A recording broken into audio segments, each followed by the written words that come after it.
My name is Audra, and this is the story of how my life fell apart and how I had to build a new one from the ashes. I always thought betrayal would feel like a sudden punch to the gut. A sharp, blinding pain that knocks the wind out of you and leaves you gasping on the floor. But for me, it wasn't like that. It crept up slowly, wrapping around my throat like a silk scarf, getting tighter and tighter until one day, I just couldn't breathe. Before that day, my life was, well, it was perfect. I know how that sounds, but it really was. I was engaged to a man I adored, Preston. He was charming, handsome, the kind of man you see in a movie and think, they don't make them like that in real life. We had just bought our first house together, a beautiful old Victorian on Maple Grove with a big bay window and a porch swing that was just begging for lazy Sunday afternoons. We were 2 months away from our wedding, and my life felt like a Pinterest board come to life. That Tuesday started like any other. I was supposed to be at Petals and Promises, picking out the final floral arrangements for the wedding. I remember sitting in my office, staring at pictures of peonies and garden roses, when the first throb started behind my right eye. A migraine. I get them sometimes, the kind that make light feel like daggers and sound feel like sandpaper. I called the florist, apologized profusely, and rescheduled. All I wanted was a dark room and an ice pack. The drive home was quiet. I remember thinking how lucky I was. I had a good job with a clear path for a promotion, a loving fiancé, and a sister, Marin, who was my best friend. We were inseparable. She was going to be my maid of honor. As I turned onto our street, I pictured it all: Christmas mornings in that house, kids running up and down the grand staircase, Preston and me growing old on that porch swing. The life we had promised each other. The life I thought was just around the corner. I pulled into the driveway, the gravel crunching under my tires. That's when I saw the first thing that felt off. It was Marin's car, a beat-up blue sedan, parked right by the front steps. Strange. She was supposed to be at work, waitressing at the corner bistro until 5. It was only 2 o'clock. Maybe she got off early, I thought, trying to push away the little flicker of unease. Maybe she'd come by to surprise me, to help me nurse my migraine. That's what sisters do, right? I got out of my car, the pounding in my head getting worse with each step. The front door was unlocked. Another small, strange thing. Preston was always so particular about locking the doors, even if he was just running out to the mailbox. I stepped inside, calling out, "Hello? Preston? Marin?" Silence. The house felt cavernous and still. All our boxes were stacked against the walls, waiting to be unpacked. The air smelled of fresh paint and possibility. I kicked off my shoes and started walking towards the kitchen, thinking maybe they were in the backyard, discussing where to plant the hydrangeas we'd talked about. And then I heard it.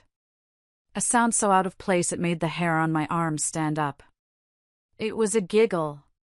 A soft, feminine giggle, drifting down from upstairs. From our bedroom. My feet felt heavy as I turned towards the staircase, my heart starting to hammer against my ribs, a frantic drumbeat against the steady throb of my migraine.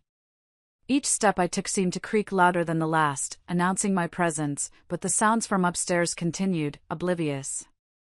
As I got closer, I could distinguish the voices. It was her. It was Marin. Her voice, light and airy. And then, his. Preston's voice, low and murmuring. They were talking, their words muffled by the closed door. My mind raced, trying to find a logical explanation. Maybe they were planning a surprise for the wedding shower. Maybe they were hanging a picture frame that was too heavy for her to lift on her own. Any reason at all, other than the one that was starting to bloom, cold and terrifying, in my gut. I reached the top of the stairs, my hand trembling as I reached for the doorknob. The voices became clearer. "We should tell her soon," Marin's voice drifted through the crack in the door. "I know, baby," Preston replied. His voice was thick with an intimacy that was reserved for me. "After the wedding, okay? We'll figure it out." Baby. The word hit me harder than a physical blow. He called me that. He whispered it into my hair at night. My hand froze on the doorknob. My breath caught in my throat. The silk scarf was tightening. I knew, in that gut-wrenching, soul-shattering way you just know things, what I was about to see. But I had to. I had to see it for myself. I took a deep, shuddering breath, and I pushed the door open. There they were. My fiancé and my sister. Tangled in my sheets. The same sheets we had picked out together at Bed Bath & Beyond last month, the ones I had been so excited about.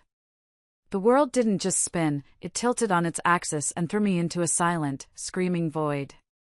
For a second, no one moved. It was like a photograph, a twisted, horrible portrait of my life's biggest betrayal.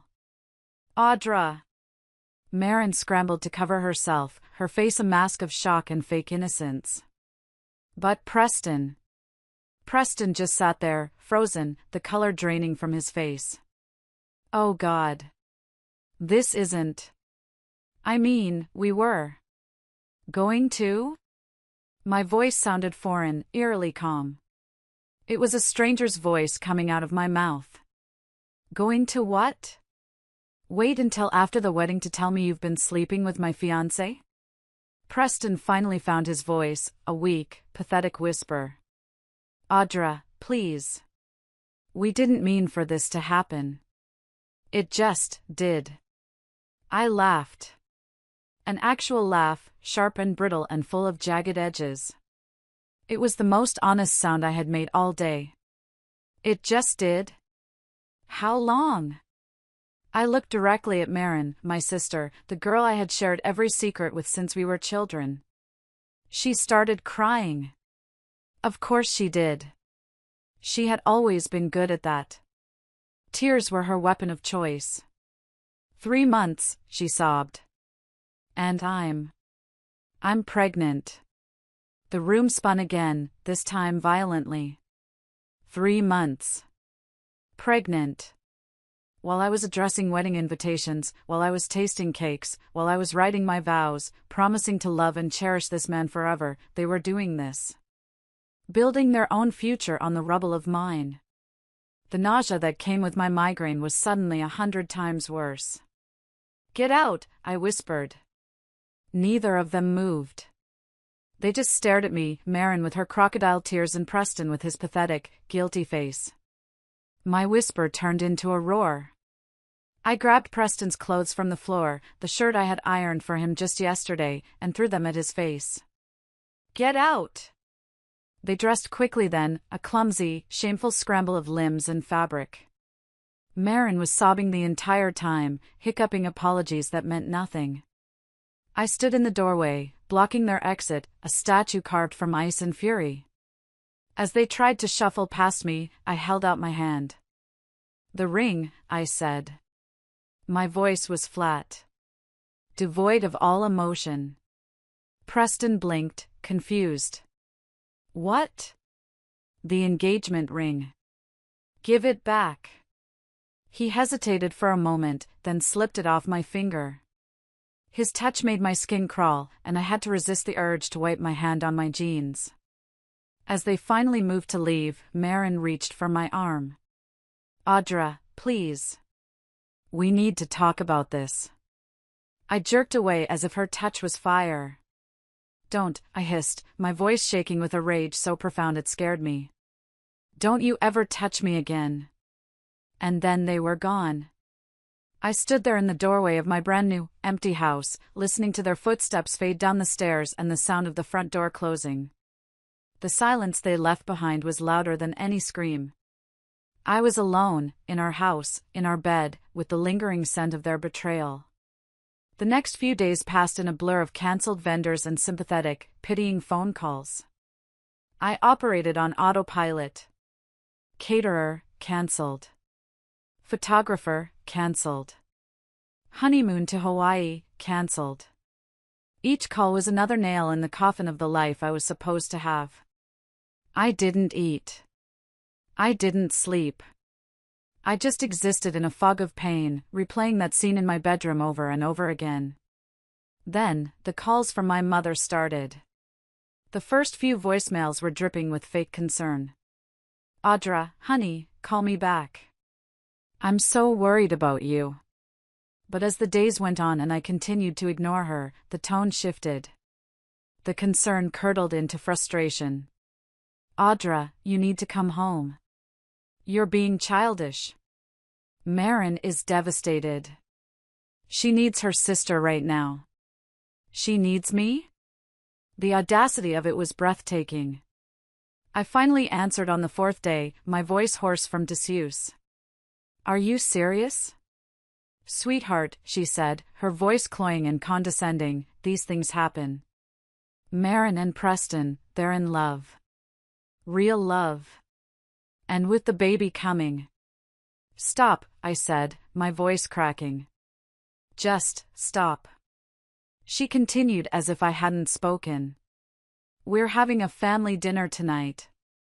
Everyone will be there. We need to discuss the situation like adults." Against my better judgment, I went. I don't know why. Maybe a small, stupid part of me still hoped for an ounce of support, a single person in my corner. The dining room felt suffocating. There they were, Marin and Preston, sitting next to each other, a perfect little couple. My mother hovered over them anxiously, while my father just stared at his plate, a portrait of useless neutrality. Marin, her hand placed protectively over her stomach, made the announcement. "We're getting married next month. A small ceremony, nothing fancy." My mother beamed, looking right at me. "Isn't it wonderful? You'll be an aunt, Audra." That was it. The final snap. I stood up so quickly my chair toppled backward with a loud crash. "Wonderful?" I spat the word out. "My sister sleeps with my fiancé, gets pregnant, and that's wonderful?" "Now, Audra," my father finally spoke, his voice full of disappointment, as if I were the one causing a scene. "What's done is done. We need to move forward as a family." "A family?" I grabbed my purse, my hands shaking. "You want to know what a family does?"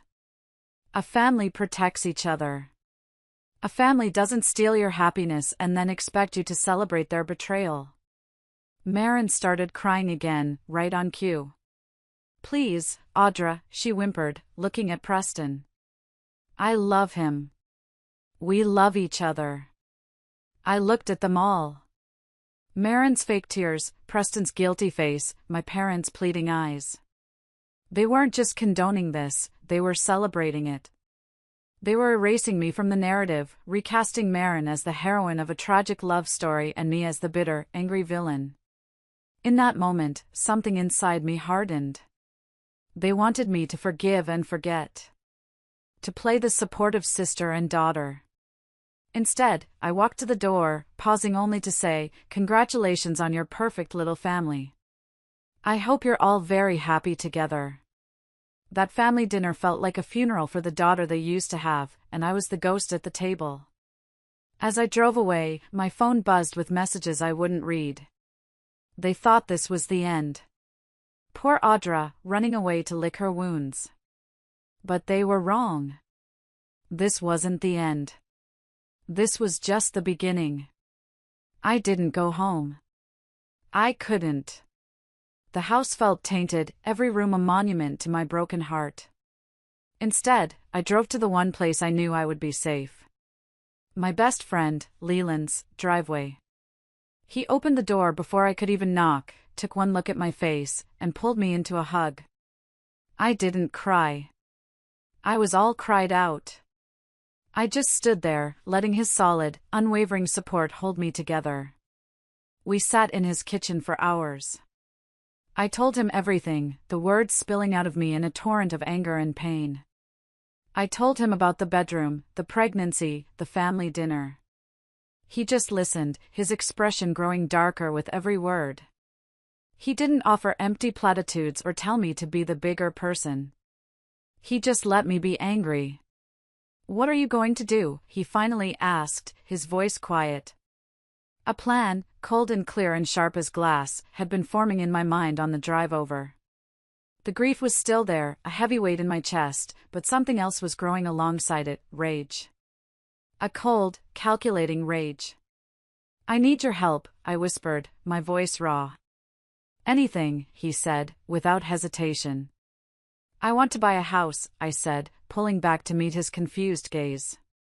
My mind flashed back to a conversation a few months ago.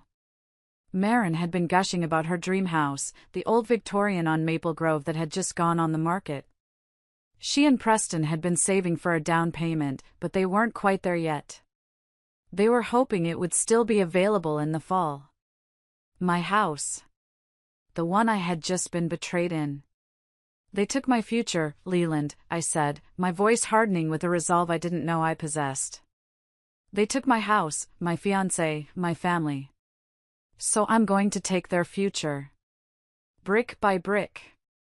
I looked at him, my eyes probably looking a little wild. "I want to buy their dream house. Specifically. And I know exactly how to do it." Leland stared at me for a long moment, a slow smile spreading across his face. "Audra," he said, "I think this is the beginning of a beautiful and terrible friendship." He was in. And in that moment, I wasn't just a victim anymore. I was the architect of my own revenge. The next 6 months were a study in focus.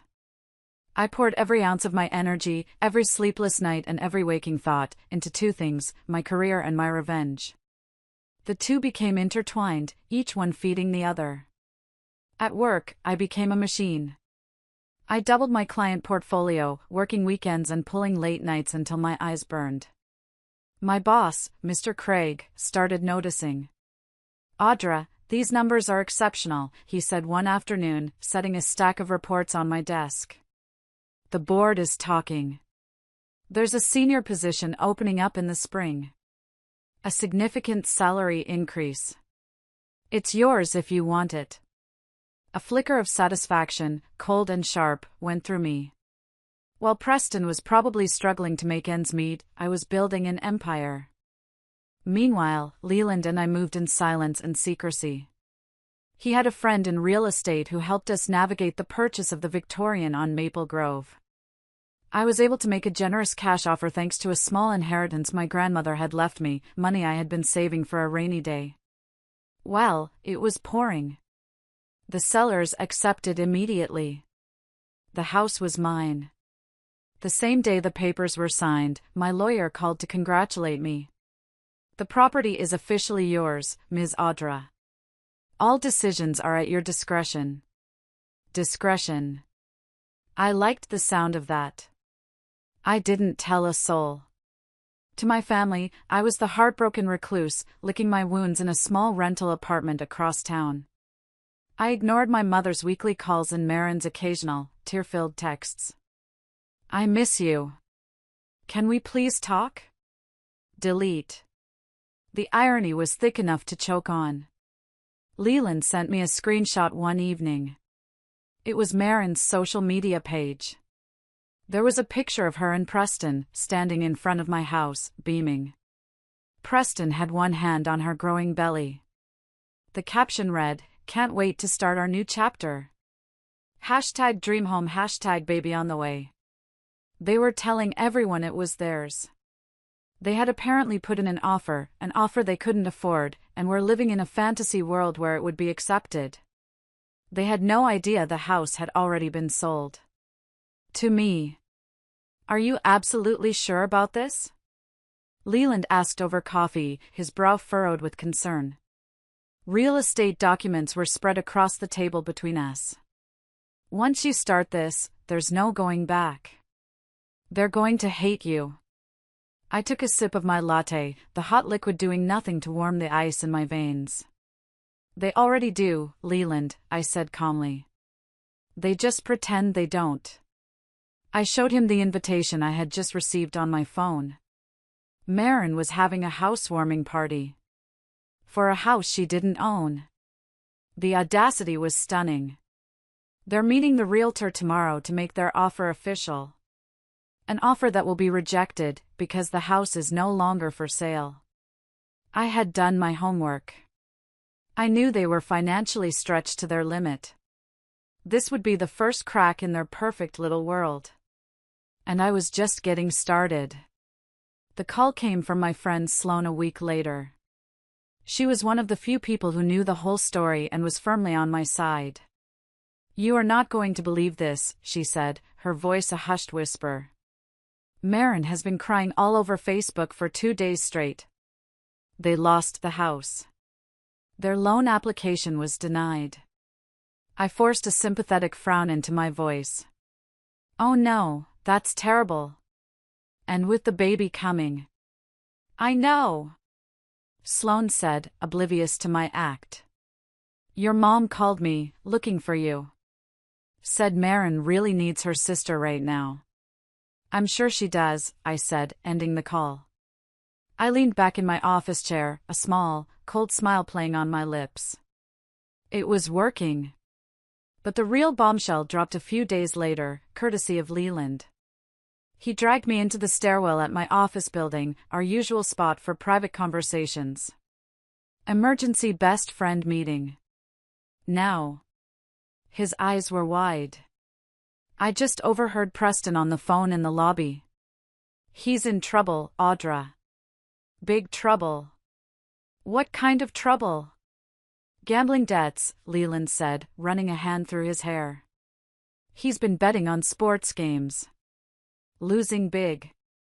That's why they couldn't get the house loan. It had nothing to do with their savings. His credit is shot." It all clicked into place.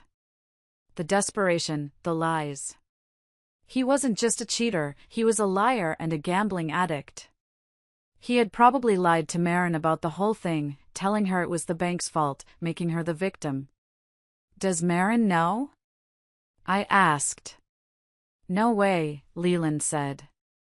"He's telling everyone they chose a different house because it's better for the baby. He's spinning this whole story." Leland looked at me, his expression serious. "This changes things, right? I mean, your plan, they're already suffering. Maybe that's enough." I thought about it for a moment. I thought about my mother's voice on my voicemail, dripping with pity for Maren. I thought about the picture of Preston's hand on my sister's stomach, the same hand that used to hold mine and promise me forever. I thought about the life they had stolen, the future they had built on my tears. Was this enough? Not even close. "No," I said, my voice firm. "It's not enough." That night, I drove past their cramped apartment building. The lights were on, and I could see their silhouettes moving behind the curtains. They looked happy, normal. Like a couple in love, expecting their first child. Like they hadn't destroyed someone else's life to build their own. My resolve hardened. They were living in a fantasy built on lies. It was time to introduce them to reality. A few weeks later, Sloane called again, practically begging me to come to a family brunch. "Please, Audra," she pleaded. "I hate being stuck in the middle of everyone. Just for an hour. I'll run interference, I promise." I sighed, but agreed. I knew I couldn't avoid them forever, and maybe it was time to face them.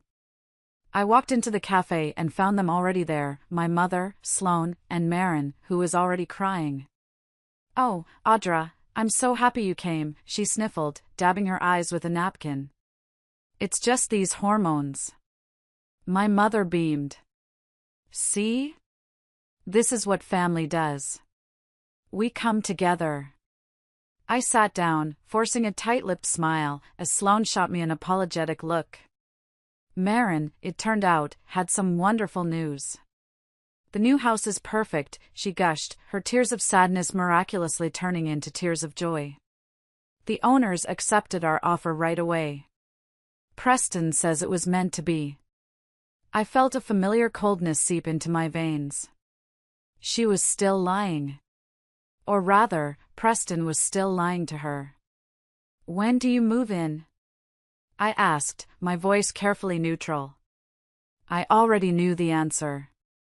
3 weeks. Just in time to set up the nursery, she said, pulling out her phone. Want to see pictures? The previous owners are doing some renovations for us before we move in. She showed me the pictures on her phone. My house. My renovations. The kitchen I had just picked out the designs for. The living room where my new furniture was scheduled to be delivered. Lovely, I said, my voice dangerously sweet. Then, Maren looked at me, her eyes shining with what she probably thought was profound generosity. We're thinking of calling her Audra, she said suddenly. After you. To show there are no hard feelings. The cafe went silent. Even my mother looked uncomfortable. The audacity of it, the sheer, unadulterated nerve, was staggering. She wanted to name the baby, the very symbol of her betrayal, after me. As if it were some kind of peace offering. As if her stealing my life could be patched over by stealing my name, too. No, I said, my voice quiet but laced with steel. You don't get to do that.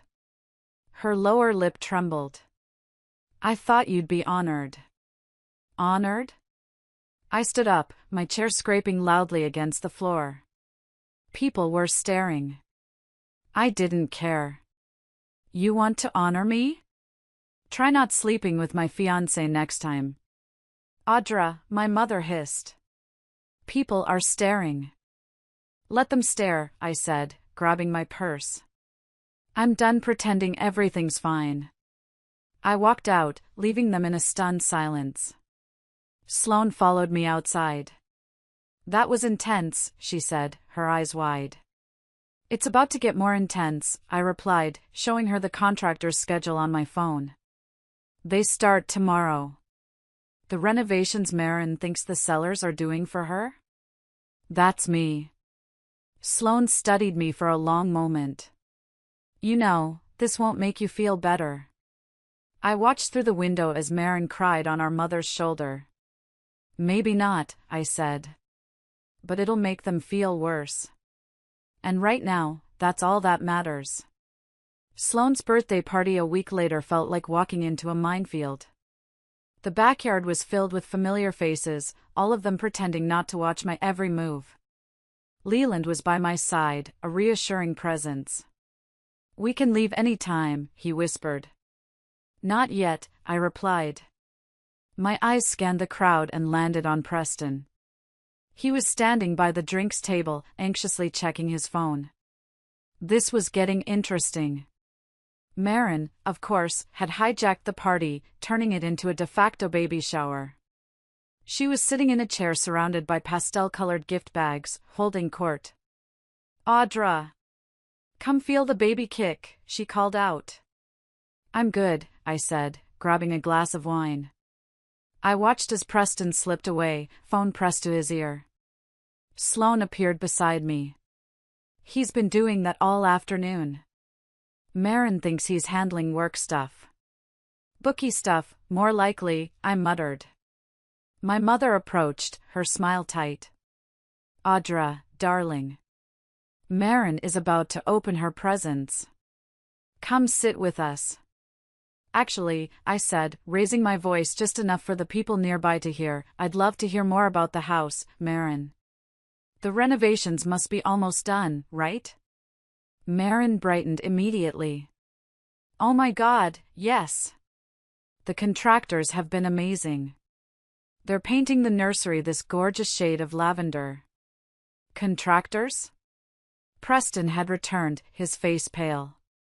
What contractors? Maren frowned. The ones doing the renovations before we move in. You said the sellers arranged everything. Preston tugged at his collar, starting to sweat. Right. Right, of course. He was squirming. I took a slow sip of my wine, enjoying the show. He hadn't arranged anything, because he didn't own the house. I wondered how long he could keep up the lie. I decided to help things along. I followed him as he slipped away to take another call, staying just around the corner of the house, close enough to hear. "I know I'm late on the payment," he hissed into the phone. "The house fell through, okay? But I've got another plan." "No, please, just give me 2 more weeks." "Problems?" I said, stepping into view. He jumped, ending the call abruptly. "Jesus, Audra. Were you spying on me? Karma's a funny thing, isn't it?" I leaned against the wall. "One minute you're on top of the world, the next. What's that supposed to mean?" "Nothing," I smiled. "Just thinking about how quickly things can change. Houses slip away, debts pile up." His eyes narrowed. "What do you know?" "I know," I said, stepping closer, "that Marin would be devastated to learn about your gambling." Just as the color drained from Preston's face, Marin waddled around the corner. "There you are. What are you two talking about?" "The house," I said, my voice bright and cheerful. "Preston was just telling me about all the special features. The bay window, the vintage fireplace, the original hardwood floors. Isn't it perfect?" Marin beamed, completely oblivious. "We're so lucky. The master bedroom has this amazing crown molding." "That's being replaced," I cut in smoothly. Preston's head snapped up. "What? Oh, you didn't know?" I feigned surprise. "The contractors are replacing all the crown molding. And the hardwood floors are being ripped out. And that vintage fireplace? Gone by Thursday." Marin's face fell. But we chose that house because of those features." "Preston, you said nothing was being changed." He shot me a panicked look. There must be some mistake." "No mistake," I said, pulling out my phone. I had been getting daily photo updates from my contractor. I showed them the latest pictures. "See? They're making good progress." Marin's voice trailed off as she studied the images. "But why would the sellers do that?" Her eyes widened as she zoomed in on one of the photos, where a piece of mail with the address was visible on the floor. "Wait. That's not. Preston, that's not our house." "Of course it is," he said quickly, his voice high-pitched. "It's just the angle." "No, look. Look at the address in the background," she said, her voice rising with hysteria. "That's the Victorian we lost. Why do you have renovation photos of a house we don't own?" I watched, a silent observer to the beautiful, spectacular collapse of his house of cards. The other party guests were starting to stare. My mother hurried over. "What's going on?" "I'd like to know that, too," Marin said, tears streaming down her face. She turned to Preston, her voice a raw shriek. "Preston! Why did you let me plan a housewarming party? Why did you lie?" He opened his mouth, then closed it. He looked at me, his eyes full of pure hatred. Then, he turned and walked quickly toward his car, abandoning her in the middle of the mess he had created. "Preston!" Marin tried to follow but stumbled. My mother caught her. "What did you say to him?" my mother demanded, turning on me. I just shrugged. Just the truth. For once. I looked over at Marin, who had sunk into a nearby chair, sobbing. Phase 1 was complete. Now for the real surprise. That evening, I was at the house, my house, walking through the dust and debris with my contractor.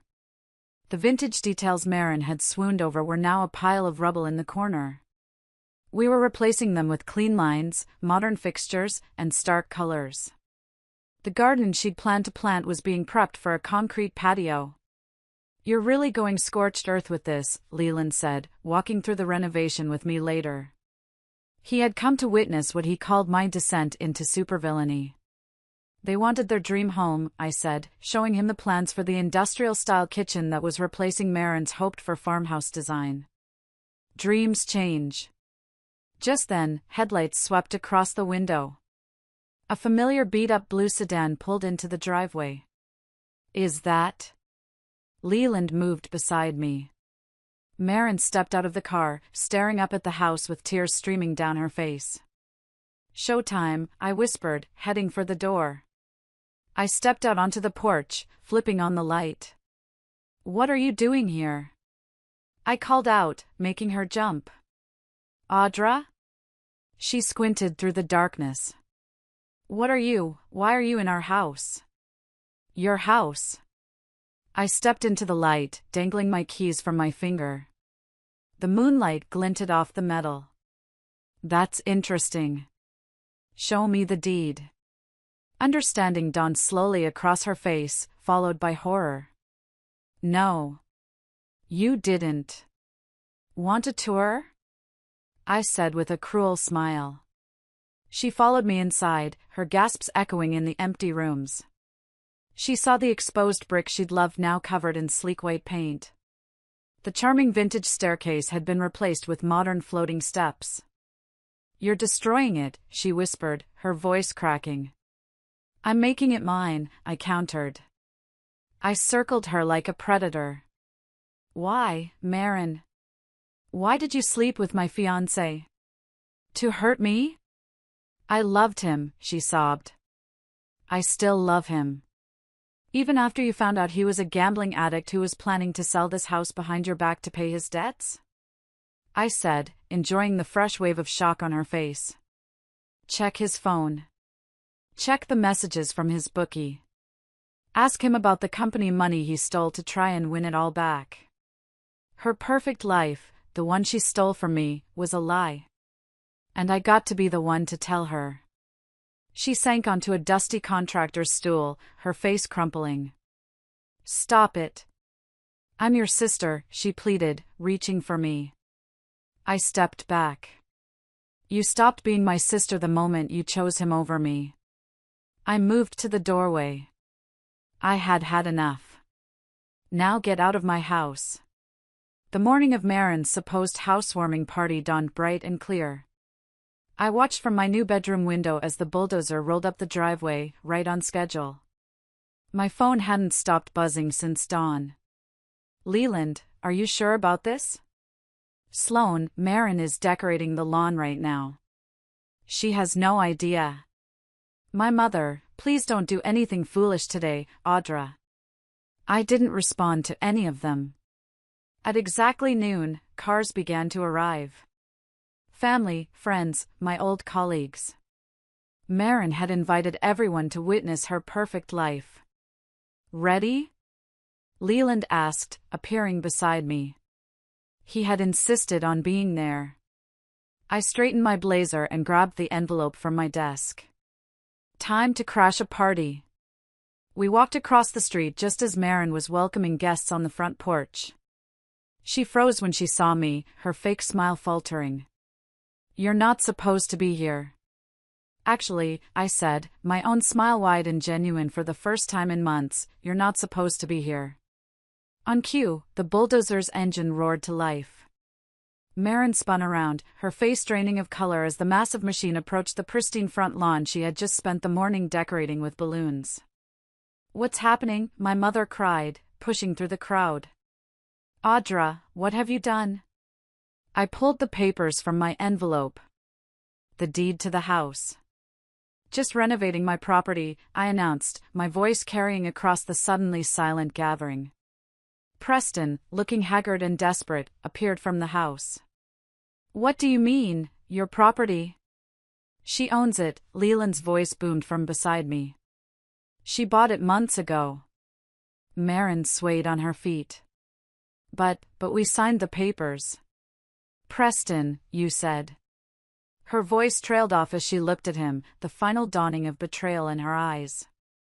I never actually signed anything, did I? You lied about the papers, too. He backed away, stammering. I can explain. Explain what? I said, pulling out another document, a summary of his gambling debts and the embezzlement report from my contact at his company. The gambling? The embezzlement? Or how you plan to sell this house, my house, to pay it all off? Gasps rippled through the crowd. My mother pressed a hand to her chest. That's not true. Check his phone, I suggested. Or better yet, ask his bookie. He's right there. I pointed to a nervous-looking man hovering at the edge of the crowd, who quickly turned and hurried away. Preston lunged for his car, but two men in suits blocked his path. James Fletcher, one of them said, flashing a badge. We need to discuss some financial discrepancies at your former workplace. My contact had been very thorough. As they led a struggling Preston away in handcuffs, my revenge felt complete. It was a perfect, beautiful, public implosion. I turned back to Marin, who was staring at the scene, her face a blank mask of shock. I handed her the final piece of paper from my envelope. An eviction notice. You have 24 hours to remove your personal belongings from my property, I said, my voice as cold as ice. She stared at the paper, tears splashing onto the legal text. All those renovations, you knew the whole time. I bought this house the day after you announced your pregnancy, I said, turning to address the stunned crowd. The day I learned my sister and ex-fiancé had been sleeping together for months. This is cruel, my mother whispered. Cruel? I laughed, a harsh, ugly sound. Was it cruel when you told me to be happy for them? When you celebrated their betrayal? When you made me the villain for not forgiving them? The bulldozer's blade touched the first flower bed, tearing up the petunias Marin had planted. She screamed, a raw, animal sound of despair. Stop it! Please! Why should I? I moved closer, my voice low and venomous. You didn't stop when I begged you to. When I asked you why. Why a sister would do this to me. She fell to her knees, sobbing. I'm sorry. I'm so sorry, Audra. Please don't destroy our home. It was never your home, I said, and signaled the driver to continue. It was my future you destroyed. Now I'm just returning the favor. I turned to leave, then paused, looking back at my sobbing sister. Oh, and Marin? Don't name your baby after me. She deserves better than that. The crowd parted as I walked away. I heard my mother calling my name, heard Marin's sobs, heard the growl of the bulldozer as it began its work. And just like that, their whole world, built on my tears, turned to dust. If you're still listening, if you've followed me this far, could you do me a small favor? Please like this video and comment with the number 1 down below. It lets me know that you gave me a like, and it tells me that you're right here with me on this journey. Your support is a bigger encouragement than you could ever know. Please, comment with the number 1, and then listen as I tell you the rest of my story. The high of revenge is a fleeting thing. It burns hot and bright, and then it's gone, leaving behind an unnerving quiet. The demolition dust had barely settled when the real-world consequences began to roll in. Leland found me sitting on the porch of my rental, watching the sunset. He didn't have to say anything, I could see it on his face. Preston is being held without bail, he said quietly. They found evidence he was planning to flee the country. That, I felt nothing about. He deserved it. But then came the second part. And Marin. Audra, she's at the hospital. The stress, it triggered early contractions. I waited to feel satisfaction. Victory. Something. Instead, I just felt hollow. I wanted them to hurt like I hurt. I wanted their world to crumble. But this wasn't what I wanted. The call came from Sloane later that night. Her voice was strained. Audra. Sophie lost the baby. The words hung in the air, heavy and suffocating. An innocent life, gone. A casualty in a war she didn't ask to be a part of. The revenge that had felt so righteous now felt tainted, grotesque. I had won, but what had it cost?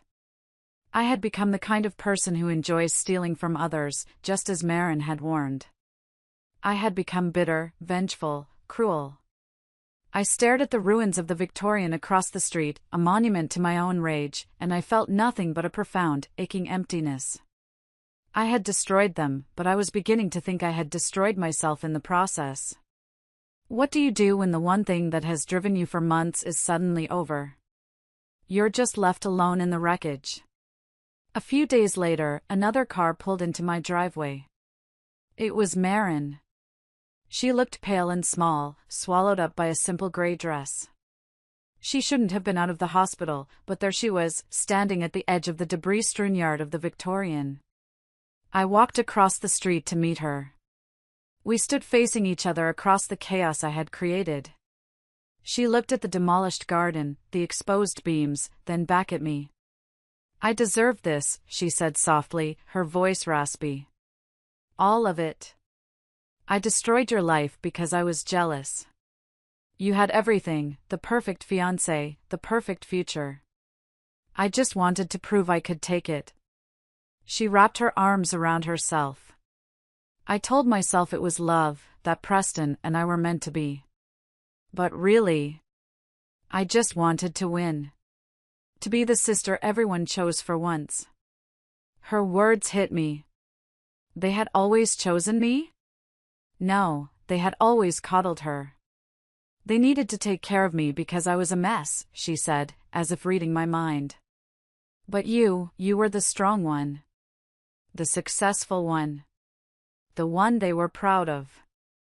I looked at the house, really looked at it. The ruins I had created to make them suffer.